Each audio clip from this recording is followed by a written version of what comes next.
Hi everyone, welcome back to my channel. ఎంసెట్‌లో disqualify అయ్యారా? Are మీకు అబవ్ 70 ఆర్ 80,000లో ర్యాంక్ వచ్చిందా? పానిక్ అవ్వాల్సిన పనైతే అస్సలు లేదు. ఒక ఎగ్జామ్ లైఫ్‌ని ఎప్పుడు డిసైడ్ చేయదు. ఈ వీడియోలో మీరు ఇంజినీరింగ్ కాలేజ్‌లో ఎలా జాయిన్ అవ్వచ్చు అండ్ ఆల్టర్‌నేటివ్ వేస్ ఏంటి అనేది క్లియర్‌గా చెప్తాను. ఫస్ట్ వచ్చేసి మేనేజ్మెంట్ కోటా. సో, అసలు మేనేజ్మెంట్ కోటా ఏంటంటే, ఎంసెట్ ర్యాంక్ అనేది అసలు లేకుండా ప్రైవేట్ ఇంజినీరింగ్ కాలేజెస్‌లో అడ్మిషన్ తీసుకోవచ్చనమాట. దీన్నే మనం బి కేటగిరీ సీట్స్ అని కూడా అంటాం. ఇదేంటంటే మీరు డైరెక్ట్‌గా కాలేజ్‌కి వెళ్ళి, కాలేజ్ మేనేజ్మెంట్‌తో మాట్లాడి అప్లై చేసుకోవచ్చు. సో, ప్రతి ప్రైవేట్ కాలేజెస్‌కి 15-30% వరకు సీట్స్ అనేవి మేనేజ్మెంట్ కోటాకొస్తాయనమాట. సో, రిమైనింగ్ 70-85% సీట్స్ అనేవి ఎంసెట్ ర్యాంక్ బేస్ చేసి అలౌట్ చేస్తారు. సో, ఫీ రియంబర్స్‌మెంట్ అనేది ఓన్లీ ఎంసెట్ కేటగిరీ స్టూడెంట్స్‌కి మాత్రమే వస్తది. So, who qualify and made government norms. Management కోటాలో ఫీ రియంబర్స్‌మెంట్ అనేది ఉండదు. సో, ఫీస్ కూడా ఎక్కువ ఉంటది. కానీ ఎంసెట్ ర్యాంక్ అనేది అవసరం లేదనమాట.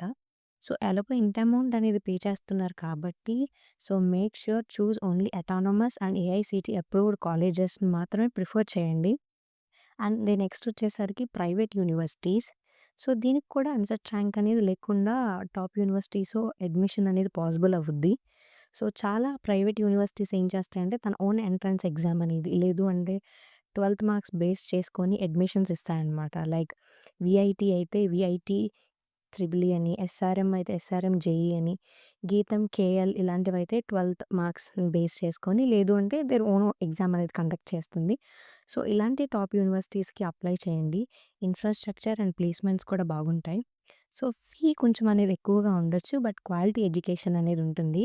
సో, మీ ర్యాంక్ అండ్ బడ్జెట్‌ని బేస్ చేసుకొని అప్లై చేయండి. అండ్ ది నెక్స్ట్ వచ్చేసి లాంగ్ టర్మ్ అనమాట.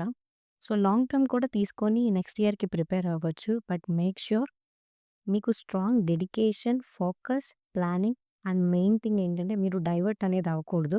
సో, ఒక ఫుల్ ఇయర్ ఫోకస్‌తో లాంగ్ టర్మ్ అనేది కోచింగ్ అనేది తీసుకోవచ్చు. సో, కాన్సెప్ట్స్ ప్రతీది క్లియర్‌గా నేర్చుకోండి. మాక్ టెస్ట్‌తో ప్రాక్టీస్ చేయండి. సో, దెన్ ఇది మీకు బెస్ట్ ఆప్షన్ అవ్వుద్ది. If you strongly and confidently believe you can do better next time.